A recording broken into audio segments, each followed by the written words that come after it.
Bonjour à tous et bonne année à vous.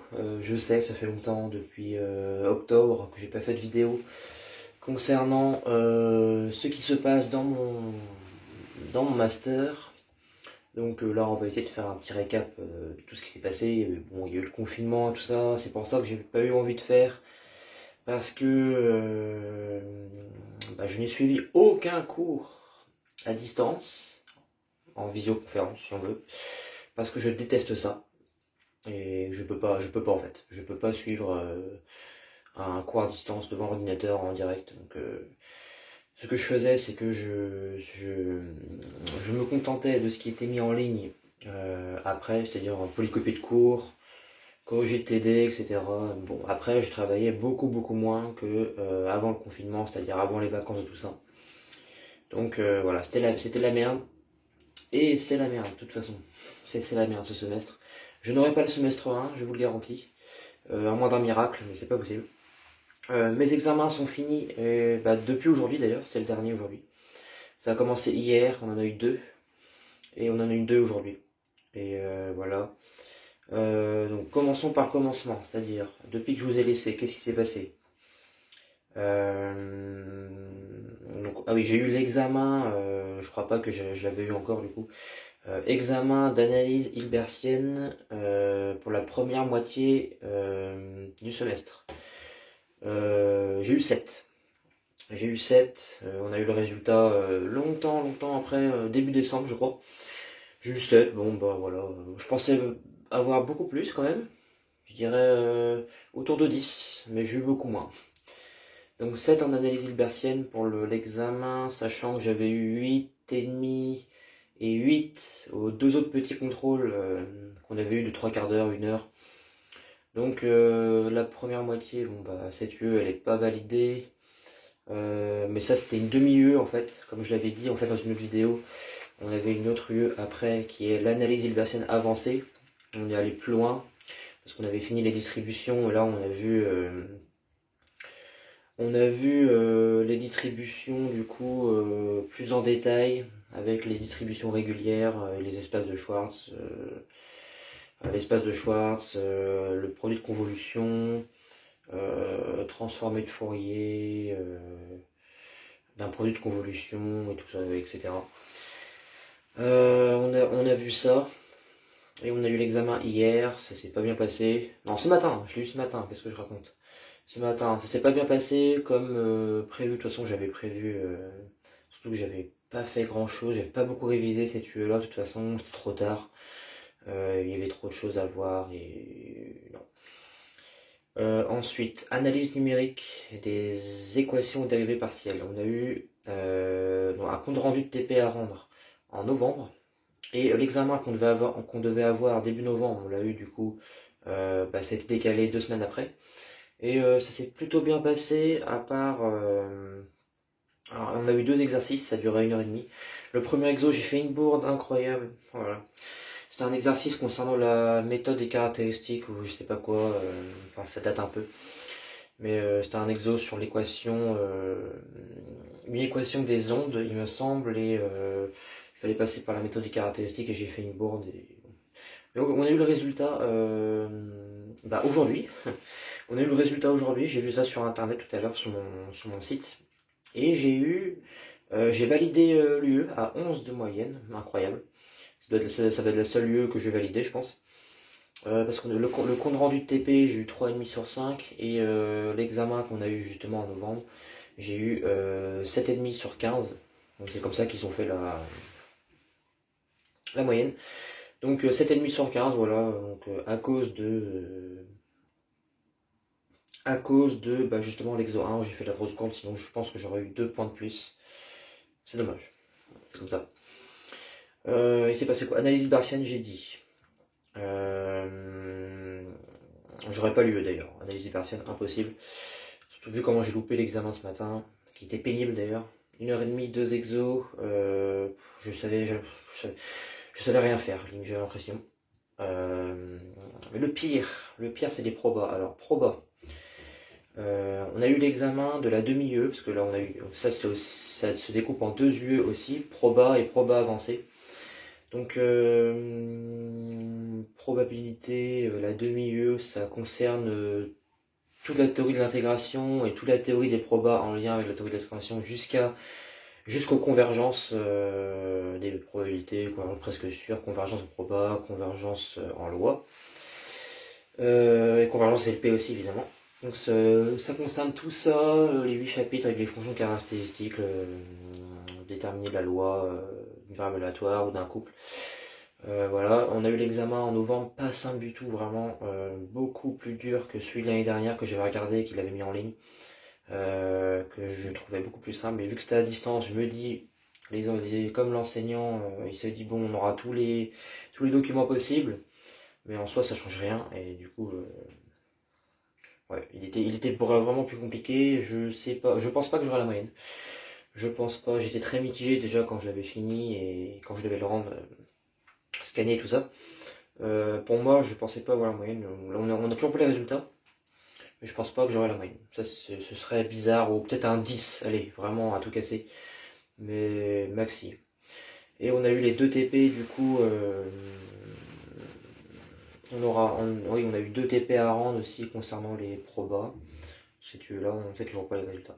Et ensuite, on est passé du coup au proba avancé. Alors, j'ai appris ce qu'était du coup l'espérance conditionnelle et la loi conditionnelle. En fait, c'est assez particulier, mais c'est pas mal. C'est pas trop mal. Souvent, on note du coup, bah, on sait calculer une espérance, et là, du coup, on calcule l'espérance de x sachant y, une autre variable aléatoire en fait, et on peut aussi la définir sous une intégrale. En prenant une fonction mesurable positive, on aurait du coup l'espérance de h de x sachant y qui est égale à l'intégrale de h de petit x sur r du coup par le terme de transfert. Sauf que là c'est pas selon la loi de x, mais selon la loi de x selon y en fait. Enfin, ça se note dpx de x à la base avant en tout cas. Mais maintenant, vu que c'est pas pareil, c'est l'espérance conditionnelle, on le note du coup dp de x sachant y égale y de x. Donc c'est ça, c'est la loi, on l'appelle le noyau d'ailleurs. Donc voilà, tout ce qui est l'espérance conditionnelle. Et puis il y a le cas aussi où y peut prendre des valeurs dans un ensemble dénombrable, et du coup là c'est l'espérance de x sachant y égale petit y. C'est la somme des espérances de x sachant y égale y fois la fonction indicatrice de y égale y. Il me semble que c'est ça, et en exercice, bah, c'est pas souvent très compliqué. Et le pire du pire, en deuxième partie de cette demi-UE là, c'est les chaînes de Markov. Alors les chaînes de Markov, horrible, je ne dirais pas plus. Horrible, franchement, terrible. Terrible. C'est limite pire que la géométrie affine, non, peut-être pas pire, presque égal en termes de choses que j'ai pas aimé. Les chaînes de Markov, sachant que vu qu'à distance je suivais aucun cours, et puis j'ai bien fait vu que bon, je déteste ça, et puis en plus le cours est manuscrit, le prof écrivait le cours en direct, et c'est assez mal écrit je trouve, et on peut s'y perdre rapidement, alors que là j'ai le poly, j'ai autrement le poly du cours officiel, la version numérique est beaucoup mieux. Que j'avais commencé à réécrire, du coup je l'ai écrit jusqu'aux chaînes de Markov, mais j'ai arrêté après. J'ai à moitié décroché après justement. Arrivé mi-novembre, j'ai vraiment décroché. Mi-novembre, fin novembre. Et les chaînes de Markov, ça fait que j'ai commencé à revoir ça. C'était quelques jours avant l'examen, l'examen d'hier après-midi. Donc j'ai commencé au début de semaine à savoir ce que c'était vraiment une chaîne de Markov et comment ça marchait, comment ça fonctionnait. Et dans les exercices, c'est chiant aussi, c'est casse-tête. Donc voilà. Et du coup, on a eu l'examen hier après-midi sur cette demi-UE là. Bah, c'était c'était le pire examen de toute ma vie. Je comptais pas le réussir de toute façon, enfin, je savais que ça n'allait pas être facile. Mais c'était vraiment l'examen où j'ai passé plus de temps à savoir ce que j'allais mettre que écrire vraiment quelque chose. Alors vraiment sur les 2 heures, j'ai passé une bonne heure à être courbé comme ça devant la copie, à dire qu'est-ce que je mets, qu'est-ce qu'il faut faire en fait. Même on a eu 3 exos, donc un sur les chaînes de Markov, qui était pas très long heureusement, mais j'ai complètement loupé. Un sur l'espérance conditionnelle et tout ça, et le truc que j'arrive le mieux, et ben j'ai même pas réussi parce qu'en fait je savais pas comment faire. Parce que d'habitude dans les exercices de TD, on devait calculer la probabilité de x sachant une variable aléatoire y qui est égale à petit y, mais là c'était pas pareil, c'était la probabilité que x soit égal à un nombre, sachant y, et en plus de ça, on savait pas ce qu'était la loi de x, on savait ce qu'était la loi de y, c'était une loi exponentielle, et on savait que la loi conditionnelle de x sachant y, c'était la loi de Poisson. Mais du coup, je savais pas faire le lien, moi, quand il fallait calculer l'espérance de x sachant y, je savais pas quoi mettre parce que est-ce que c'était sous une forme d'une somme ou d'une intégrale, étant donné que y c'est une loi exponentielle, bah c'est une densité selon la mesure de Lebesgue, donc ce serait selon une intégrale. Mais vu que là ce serait selon la loi conditionnelle de x sachant y, vu qu'on veut l'espérance de x sachant y, du coup comme la loi conditionnelle c'est une loi de Poisson, du coup ce serait une somme. Mais comment j'écris ça après, moi? Comment faire le lien entre la loi discrète et la loi... Enfin, ouais, non, j'ai pas réussi du tout. Mais on a eu l'autre exercice sur des convergences. Pénible, très pénible. Non, franchement, j'aurais moins de 4. Je vous dis, j'aurais moins de 4 à cet examen-là. C'est la première fois que ça va m'arriver d'ailleurs. Parce que d'habitude, le pire que j'ai fait, c'était 4 en analyse numérique matricielle l'année dernière en L3 et 4 en géométrie affine. Mais là, j'aurais clairement moins. Ça, c'est sûr à 100%. Donc, catastrophe cet examen-là. Celui de ce matin en analyse libertine avancée aussi. Moins pire qu'en proba, mais j'aurais allé peut-être 5. Voilà. Il n'y a que la troisième demi-UE qui concerne l'analyse des EDP, mais pas en version numérique, l'analyse normale. Et on a vu du coup, on a vu dans cette demi-UE là, on est revenu sur les distributions, mais dans RD. Et on a vu la dérivée partielle de distribution, mais sur une courbe régulière, je sais pas quoi. Du coup, on a un domaine. Si vous voulez, on nous définit une fonction qui est égale à, je sais pas, on a vu celle que j'ai eu en examen hier matin par exemple. On nous donnait f de xy égale, c'est le sinus de x plus y si y carré est supérieur à x, ou x fois y si y carré est inférieur à x. Et du coup voilà, on veut en fait la dérivée partielle de la distribution qui est liée à la fonction qui appartient à L alloc. Et avant ça, il faut la définir, enfin il faut prouver qu'elle existe aussi. Voilà. Et donc on a vu voilà comment faire ça, et ensuite on est revenu sur un chapitre sur le théorème de Riesz et Lax-Milgram que j'avais déjà vu en analyse partielle.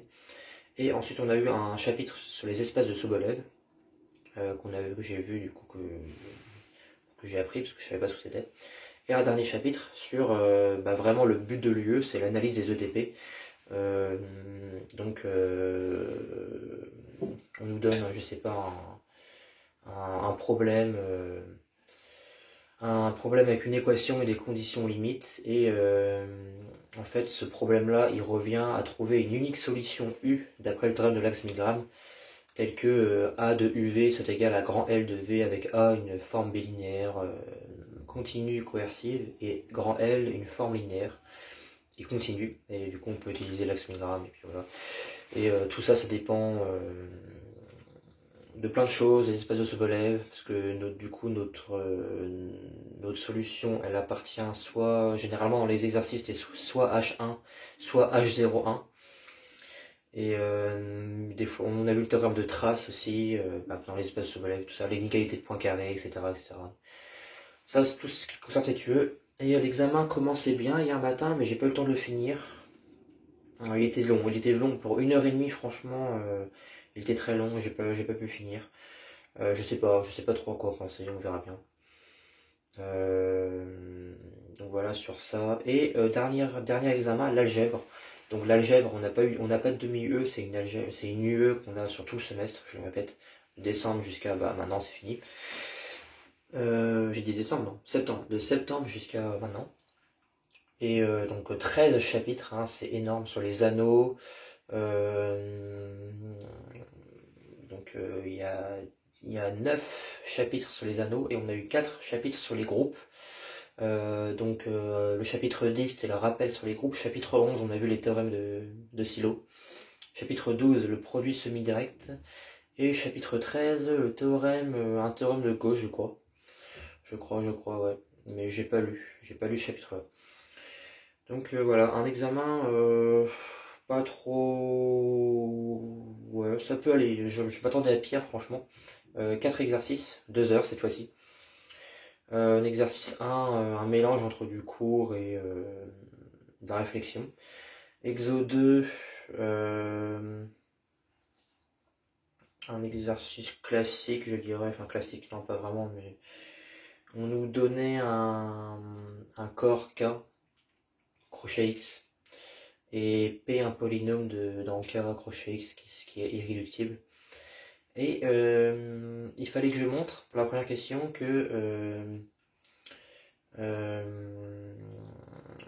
s'il existe un polynôme Q appartenant à K crochet X tel que P ne divise pas Q, alors P et Q sont premiers entre eux.